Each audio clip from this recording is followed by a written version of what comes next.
Trepang2 could very much be one of the greatest first-person shooters I have ever played, and if you've not played it before, I think you'd be surprised by just how good this game is. I've played so many incredible first-person shooters growing up, such as Halo, Doom, Fear, and Call of Duty Black Ops, but I don't think anything comes close to the bullet-storming insanity that Trepang2 has to offer. I picked up Trepang2 without any knowledge of this game or seeing any of its gameplay, and I only bought it because the only thing I did see of this game was a screenshot which gave me the impression that this game looked like my cup of tea. When I booted up Trepang2 for the very first time, I was not prepared for the adrenaline, action-packed, blood-fueled rollercoaster ride this game offered. So allow me to present to you a taste of what Trepang2 is all about.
Trepang2 was developed by Trepang Studios and published by Team 17. Yes, that's right, the very same people who published Dredge and Overcooked. So Trepang2 sits outside of their portfolio of games you would expect for them to release. As you've bared witness already, Trepang2 is a bloody and chaotic futuristic first-person action shooter which is akin to the Fear games and has a short and sweet story which clocks in over 5 hours for the average player. This game has an obscure name since a Trepang is a sea cucumber, and this game has nothing to do with sea cucumbers whatsoever. Or at least I didn't notice any references to sea cucumbers during my entire playtime.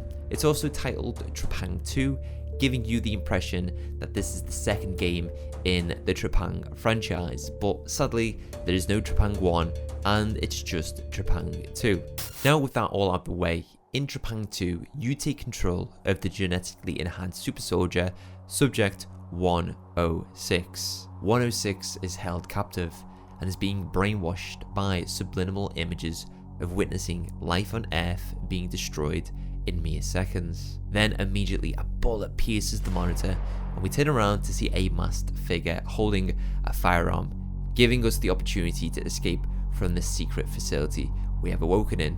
The masked figure disappears and we stand up. 106's hands are cuffed and we can't do anything but walk. From the first moment of exiting the room where we were being brainwashed, we see multiple dead soldiers who have been slaughtered, lying on the floor in their own blood. After moving through the facility past this point, we hear on the intercoms that the security team of this facility are aware of our escape and are now hunting us down. We have to sneak and hide in different rooms while the security team searches the area, and to move forward we have to use the air ducts to move from one room to another. Eventually we arrive at the security room to find more dead bodies on the ground, which is probably the work of the masked figure who freed us from captivity. We stumble across a key which we then use to release our restraints. With our hands free and a loaded gun in hand, it's time to get to work. Now armed with a weapon and a flashlight, we move through the facility and slide underneath any obstacles we face. We move deeper into the facility and come across a member of security with his back towards us. So we grab him and knock him out. We find more members of the security team and we're then snapping necks like we're cashing checks. 106 reaches a large storage room which is filled with multiple security team members, so it's time I go loud. I start unloading my trusty firearm into these walking meat puppets and I quickly find out that I possess special abilities. 106 has the ability to slow down time and also turn invisible for a short duration of time, which I can use to my advantage during these combat scenarios. With that now learned, I quickly dispose of the security staff in this room and venture further into the unknown. Along the way of making my way out of the facility, I pick up a submachine gun and a shotgun which I use to start tearing through the bodies of the security staff, attempting to stop me from escaping.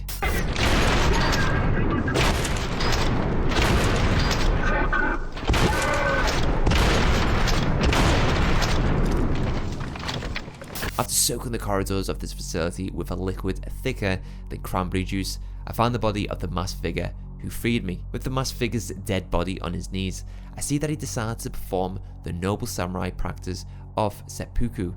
I really hope that's the correct pronunciation. So he could die with honor rather than falling into the hands of his enemies. But what's this? Something has fallen from his hands. It appears to be some sort of gold medallion belonging to some secret organization with the letters CV engraved into it. What could this all mean? So with my rescuer now dead, I moved through the facility further, looking for a way out, and like a squirrel stumbling across a nut tree, it was time for 106 to get nutty.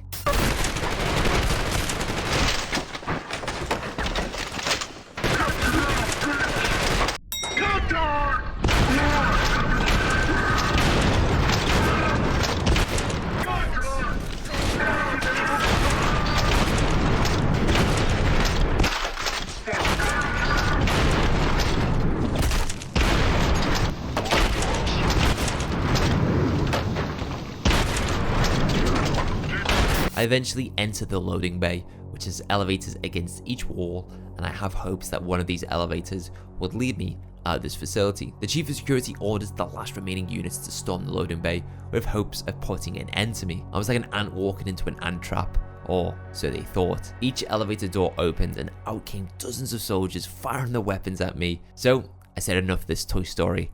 Playtime is over.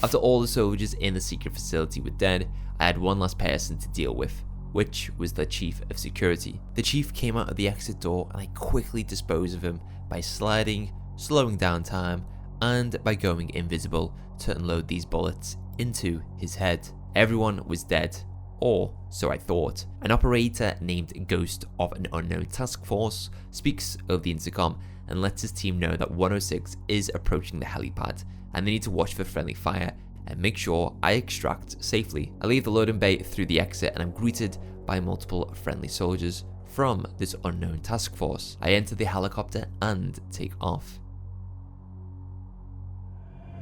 This is Trepang2.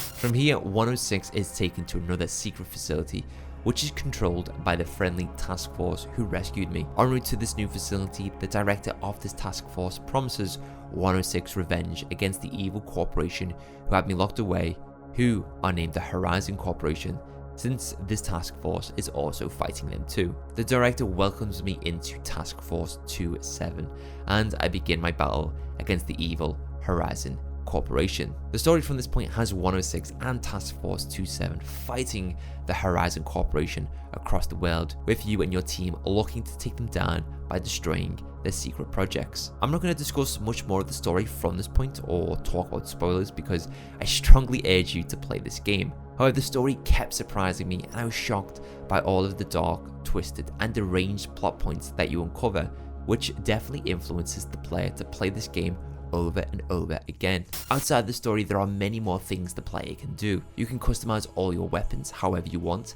by selecting whatever skin you want from the vast amount of options for each one of your weapons. In addition to this, you can choose what attachments you wish to be equipped to your weapons to suit your playstyle, but I believe some of these attachments either have to be found in the different missions or some are unlocked through the various different challenges. Alongside customizing your weapon, you can also customize your character's clothing at the Task Force 27 facility. You can choose the color or camouflage for each piece of your clothing, such as your shirt, gloves, pants and shoes, which is a nice little addition given you don't get to see much of your character, but it does go to show the attention to detail the developers put into this game. Then besides from customization, when you're not on a mission and you're at the Task Force 27 facility, there is the combat simulator which you can interact with, which gives you the option to brush up your skills by jumping into one of many horde modes which pits you against several waves of enemies. You can choose from a wide range of locations you've already discovered from completing some of the story missions to use for the horde mode, which is very cool. You've also got the endless horde mode, which is you against infinite waves of enemies, and it ends when you eventually can't take any more and die. I'm never a big fan of horde modes in games, but I found myself wanting to play the horde mode on the different locations I had discovered from playing through the story. The reason why I wanted to play through the horde mode so much was because this game just makes you feel like a total badass, and with horde mode, when you have waves of enemies coming at you, you can really plan what type of cool moves you want to pull to eliminate each enemy, which makes for a satisfying gameplay experience, similar to that of what Doom offers. If you don't like how the horde or endless mode plays through the combat simulator, there is the sandbox option, where enemies will not spawn, and you can use the Tmod sandbox to spawn NPCs, weapons and items to fit your needs. Once your skills are all fine-tuned through the combat simulator, and you want to tackle more real combat scenarios,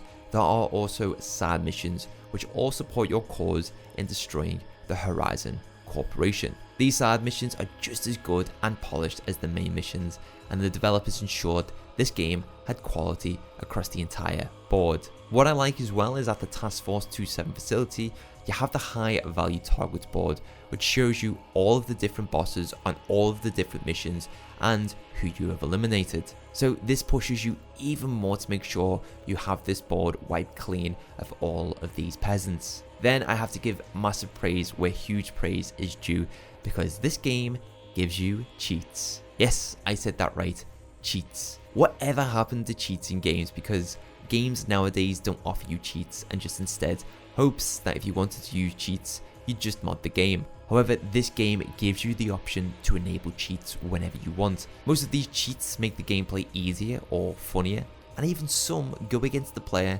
if you want more of a challenge. Some of the more unusual cheats have to be unlocked by completing a challenge first, which makes them even more fun to unlock. Trepang2 is one of those games that comes out of nowhere and surprises you, and it did just that and more for me. It's a game that I want to keep playing through over and over again so that I can keep getting better and better at the game, so I can experience the most ultimate badass gameplay moments. The story is perfectly told for what it offers, and the gameplay is constantly fresh, unique and exciting. I applaud each and every single developer who worked on this game, because your work on Trepang2 is phenomenal. If you haven't played this game already, what are you doing?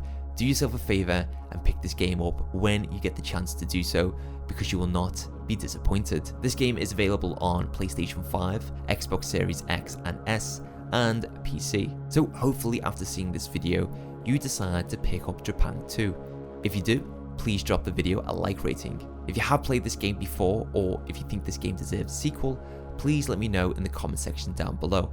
I'd love to hear your thoughts. Also, if you do enjoy content like this, be sure to hit the subscribe button and click on the bell icon to turn on notifications so you don't miss my next upload. So that's it for this video.